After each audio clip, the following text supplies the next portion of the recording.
Assalamualaikum warahmatullahi wabarakatuh. Perkenalkan, nama saya Muhammad Lutfianda dengan nomor NPM 20201450335. Dan perkenalkan, nama saya Rizky Abdul Rozak dengan NPM 20201450394. Dan perkenalkan, nama saya Pramudia Rifa Pandi dengan NPM 2020-1450368. Dan di sini kita ingin mempresentasikan tentang manusia, nilai moral dan hukum dengan matkul ilmu sosial dan budaya dasar. Simak video selanjutnya. Happy watching. A. Hakikat, fungsi, dan perwujudan nilai moral dan hukum. Yang pertama, hakikat, nilai, dan norma. Pembahasan mengenai nilai termasuk dalam kawasan etika. Bertens 2001 menyebutkan ada 3 arti dan pengertian etika, yaitu yang pertama, yang A, etika berarti nilai-nilai atau norma-norma yang menjadi pegangan bagi seseorang atau kelompok dalam mengatur tingkah lakunya. Dan yang B, etika berarti kumpulan asas atau nilai moral. Etika yang dimaksud adalah misalnya kode etik. Dan C, etika berarti ilmu tentang yang baik ataupun yang buruk. Etika yang dimaksud sama dengan istilah filsafat moral, filsafat normatif, atau filsafat praktif. Selanjutnya, beberapa pendapat tentang pengertian nilai dalam diuraikan sebagai berikut. Yang pertama, menurut Bambang Daryoso, nilai adalah suatu kualitas atau penghargaan terhadap sesuatu yang menjadi dasar penentu tingkah laku seseorang. Dan yang B, menurut Darji, adalah kualitas atau keadaan yang bersifat bagi manusia baik lahir ataupun batin. Yang ketiga, sesuatu dianggap bernilai apabila sesuatu itu memiliki sifat sebagai berikut. Yang A, menyenangkan, dan yang B, berguna, yang C, memuaskan, yang D, menguntungkan, yang E, menarik, dan yang F, terakhir, keyakinan. Menurut Bambang Daryoso, nilai memiliki ciri sebagai berikut. Yang A, sesuatu realitas yang abstrak atau tidak dapat ditangkap melalui indera, tetapi ada. Dan yang B, normatif, yang seharusnya ideal, sebaiknya didinginkan. Dan yang C, berfungsi sebagai daya dorong manusia atau sebagai motivator. Yang pertama, nilai itu ada atau real dalam kehidupan manusia. Misalnya, manusia mengakui adanya keindahan. Dan yang kedua, nilai merupakan sesuatu yang diharapkan oleh manusia. Nilai merupakan sesuatu yang baik yang diciptakan oleh manusia. Yang ketiga, nilai menjadikan manusia terdorong untuk melakukan tindakan agar harapan itu dapat terwujud dalam kehidupannya. Nilai yang beragam dapat diklarifikasikan ke dalam macam jenis atau nilai. Profesor Dr. Noto Negoro menyatakan ada 3 macam nilai, yaitu yang pertama, A, nilai material, yakni sesuatu yang berguna bagi jasmani manusia. Dan yang B, nilai vital, sesuatu yang berguna bagi manusia untuk dapat melaksanakan kegiatan. Dan yang C, nilai kerohanian, dibedakan menjadi 4 macam, yaitu nilai kebenaran bersumber pada akal pikir manusia.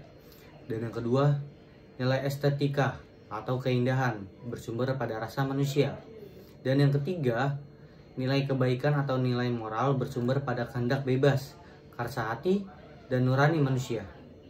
Yang keempat, yang terakhir, nilai religius yang bersifat mutlak yang bersumber pada keyakinan manusia. Moral berasal dari bahasa Latin, yaitu mores, yang berarti adat kebiasaan.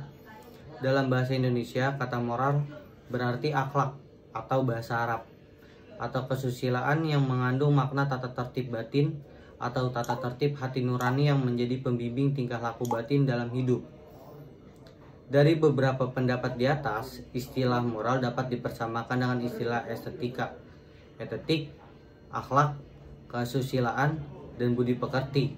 Dalam hubungannya dengan nilai moral adalah bagian dari nilai moral. Tidak semua nilai adalah moral. nilai moral berkaitan dengan perilaku manusia tentang hal baik ataupun buruk. 2. Norma sebagai perwujudan dari nilai. Nilai penting bagi kehidupan manusia, sebab nilai bersifat normatif dan menjadi motivator tindakan manusia. Namun demikian, nilai belum dapat berfungsi secara praktis sebagai penuntun perilaku manusia itu sendiri. Nilai sendiri masih bersifat abstrak sehingga butuh konkretisasi atas nilai tersebut. Contohnya, manusia mendambakan keselamatan, tetapi apa yang harus dilakukan manusia agar terwujud keselamatan? Akhirnya, yang dibutuhkan manusia adalah semacam aturan atau tuntunan perilaku yang bias mengarahkan manusia agar dapat terwujud keselamatannya. Norma adalah perwujudan dari nilai. Setiap norma pasti terkandung nilai tertentu. Nilai sekaligus menjadi sumber bagi norma. Tanpa ada nilai, tidak mungkin terwujudnya norma. Sebaliknya, tanpa dibuatkan norma, maka nilai yang hendak dijalankan itu mustahil terwujudkan. Contohnya, ada norma yang berbunyi, dilarang membuang sampah sembarangan.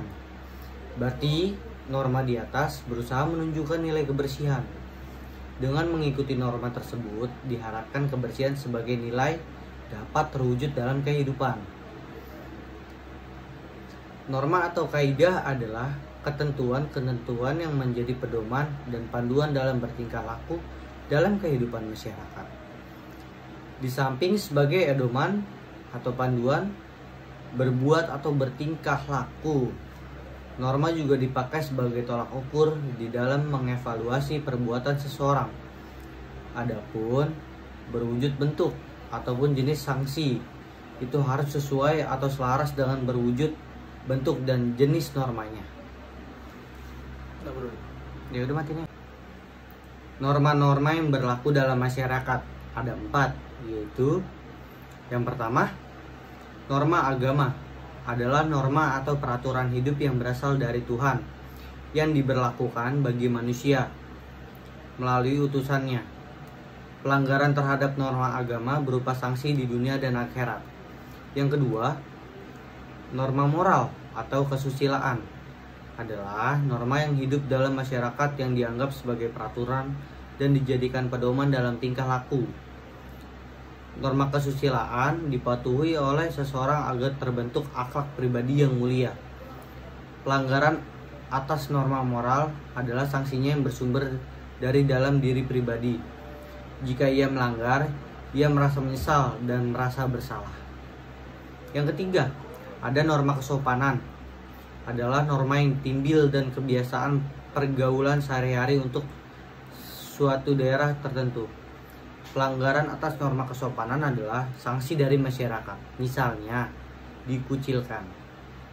Yang keempat, norma hukum adalah norma atau peraturan yang timbul dari hukum yang berlaku.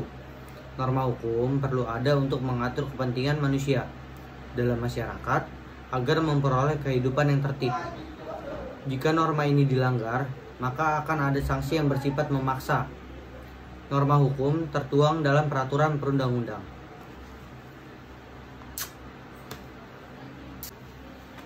Yang ketiga, hukum sebagai norma. Norma hukum merupakan bagian dari norma. Hukum sebagai norma berbeda dengan ketiga norma sebelumnya. Ada agama, ada kesusilaan, dan ada kesopanan. Perbedaan norma hukum dengan norma lainnya adalah sebagai berikut. 1. Norma hukum datangnya dari luar diri sendiri, yaitu dari kekuasaan atau lembaga yang resmi berwenang. Yang kedua, norma hukum dilekati sanksi pidana atau pemaksaan secara fisik. Norma lain tidak dilekati sanksi pidana secara fisik. Yang ketiga, sanksi pidana atau sanksi pemaksa itu dilaksanakan oleh aparat negara. Norma hukum berasal dari norma agama, kesusilaan, dan kesopanan. Isi ketiga norma tersebut dapat diangkat sebagai norma hukum. Di samping itu, norma hukum dapat menciptakan sendiri isi norma tersebut. Contohnya, norma hukum berlalu lintas yang memang tidak ada dalam ketiga norma tersebut. Norma hukum dibutuhkan karena dua hal, yaitu A. Karena sanksi dari ketiga norma belum cukup memuaskan dan efektif untuk melindungi keteraturan atau ketertiban masyarakat. Dan yang B. Masih ada perilaku lain yang perlu diatur di luar ketiga norma di atas. B. Keadilan, ketertiban, dan kesejahteraan. Yang pertama, makna keadilan. Keadilan berasal dari bahasa Arab atau adil, yang artinya tengah. Keadilan berarti menempatkan suatu di tengah-tengah, tidak berat sebelah, atau dengan kata lain berarti menempatkan sesuatu pada tempatnya. Menurut Kamus Besar Bahasa Indonesia, keadilan berarti sifat perbuatan perlakuan yang adil. Menurut Wis Poerwardiminto, keadilan berarti tidak berat sebelah, sepatutnya tidak sewenang-wenang. Mengenai macam keadilan, membedakan dua macam keadilan, yaitu keadilan komutatif dan keadilan distributif. Sedangkan Plato, guru Aristoteles, menyebutkan ada tiga macam, yaitu keadilan kumulatif adalah keadilan yang memberikan kepada setiap orang sama banyaknya, tanpa mengingat berapa besar jasa yang telah diberikan. Yang kedua, keadilan distributif adalah keadilan yang memberikan hak atau jatah kepada setiap orang menurut jasa-jasa yang telah diberikan. Yang ketiga, keadilan legal. Keadilan moral adalah keadilan yang mengikuti penyelesaian atau pemberian tempat seseorang dalam masyarakat sesuai dengan kemampuannya dan dianggap sesuai dengan kemampuan yang bersangkutan. 1. Fungsi dan tujuan hukum dalam masyarakat. Ada 4 tujuan hukum dalam masyarakat, yaitu yang pertama, sebagai alat pengatur tertib hubungan masyarakat. Hukum sebagai norma merupakan petunjuk untuk kehidupan. Hukum menunjukkan mana yang baik dari mana yang buruk.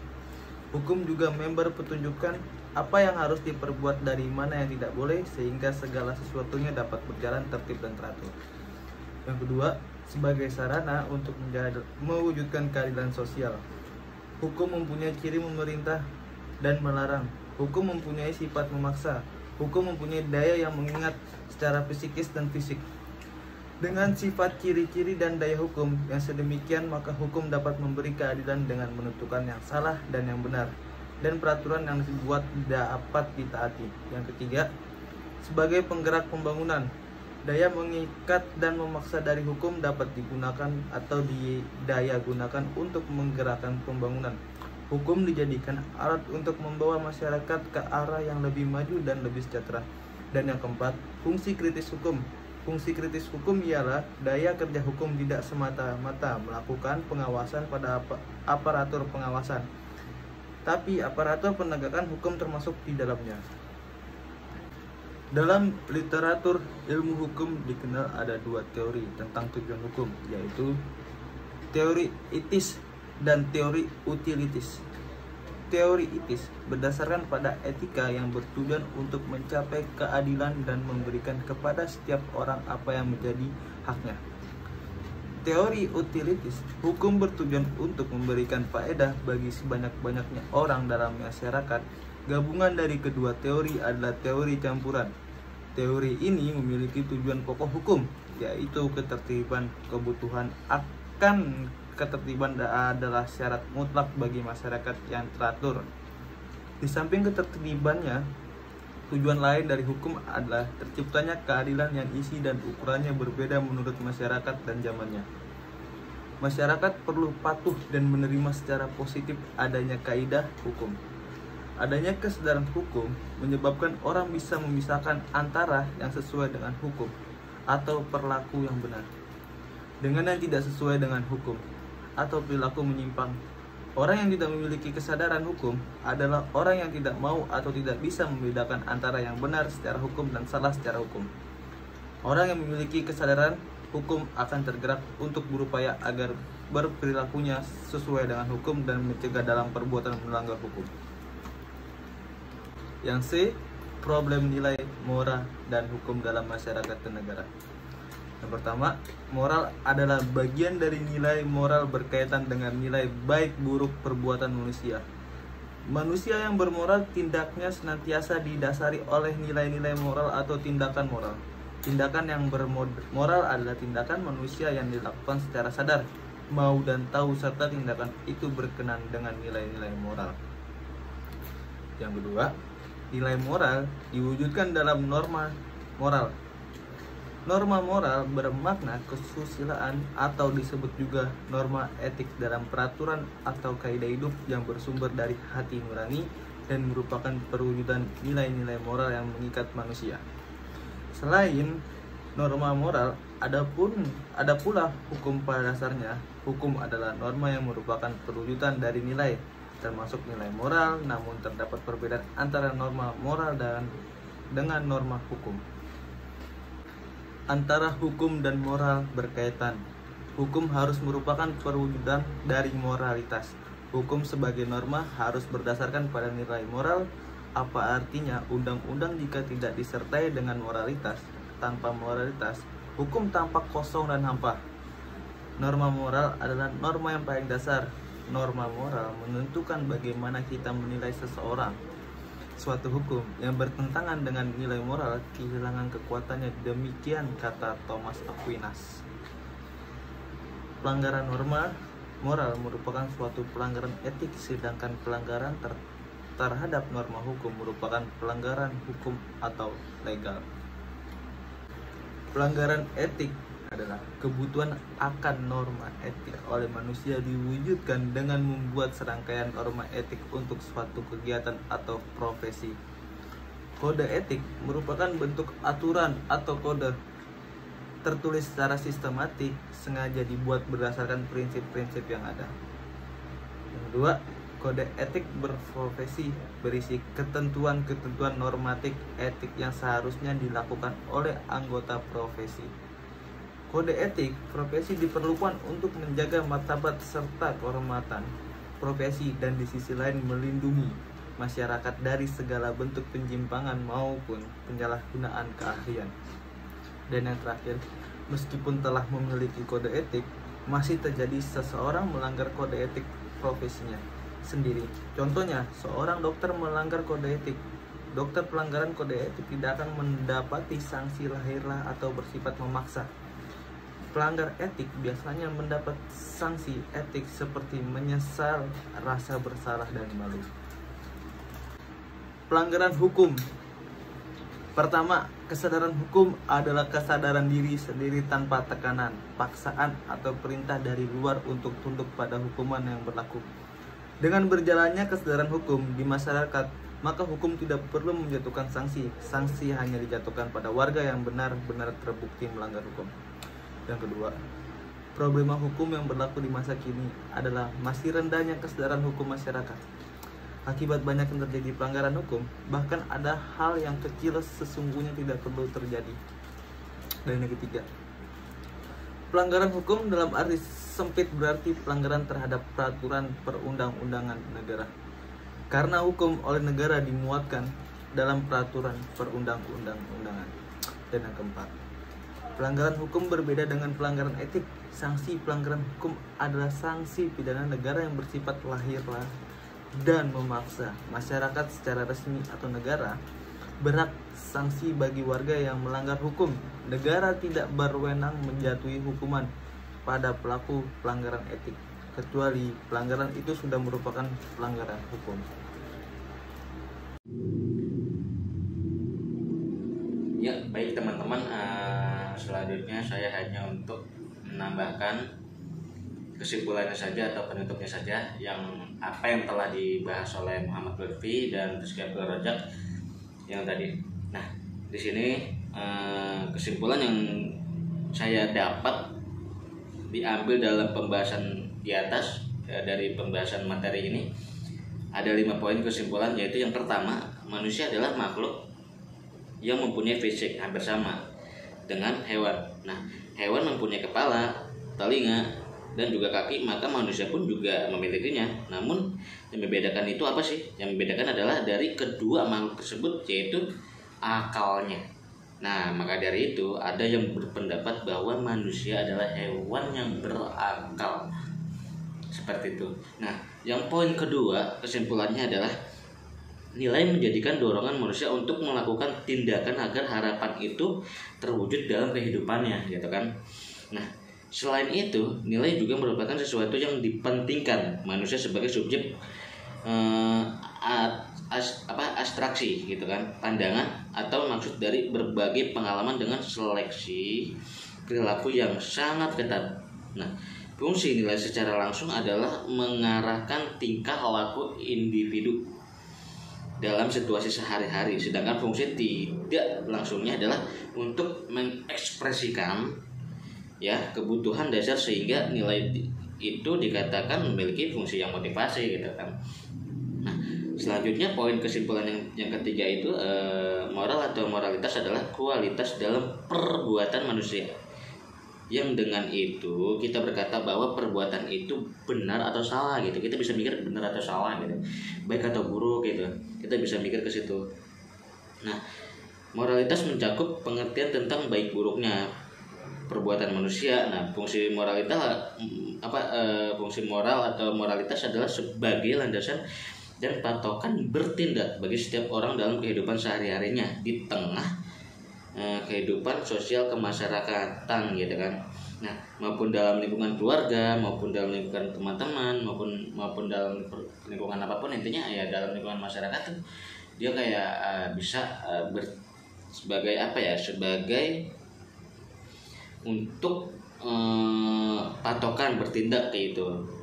Nah, lalu moral berada pada batin atau pikiran. Nah, di sini nih, moral berada pada batin atau pikiran setiap insan sebagai fungsi kontrol penyeimbangan bagi pikiran negatif yang akan direalisasikan, gitu kan. Dia mengkontrol pikiran-pikiran negatif yang tadinya pengen direalisasikan, gitu kan.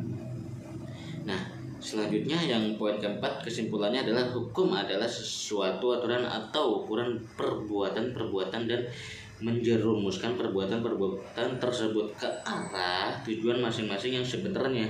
Nah, fungsi hukum adalah untuk menunjukkan manusia mana yang baik dan mana yang buruk, sehingga segala sesuatu dapat berjalan tertib dan teratur. Nah, selain itu, hukum memiliki tujuan untuk melindungi dan memajukan kemerdekaan yang baik dan benar. Nah, yang baik dan benar, membuat manusia menjerumuskan mereka ke arah tujuan terakhir dan menunjukkan jalan yang perlu ke arah tujuan tersebut, gitu.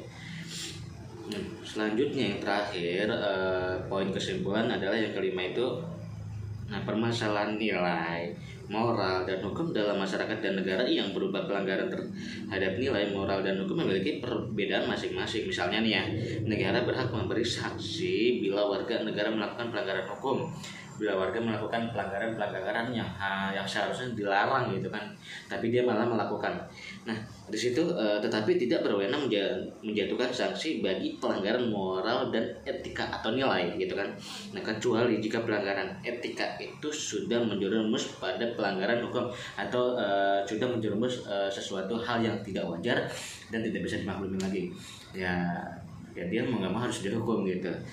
Nah, seperti itu kira-kira teman-teman kesimpulan dari saya, penutup dari saya atas dari materi ini. Ya kira-kira seperti itu aja. Sekian dan terima kasih. Ketika saya ada salah kata, salah mengucap atau salah tolong dimaafkan. Makasih.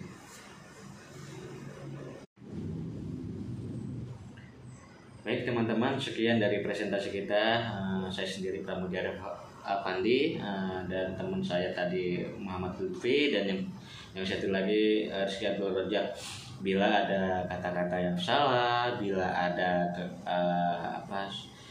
penyajian presentasi yang kurang berkenan atau kurang nyaman bagi teman-teman, dan apapun itu kesalahan dari kita, mohon dimaafkan sebesar-besarnya. Bila wa taufiq wal hidayah. Assalamualaikum warahmatullahi wabarakatuh. Terima kasih.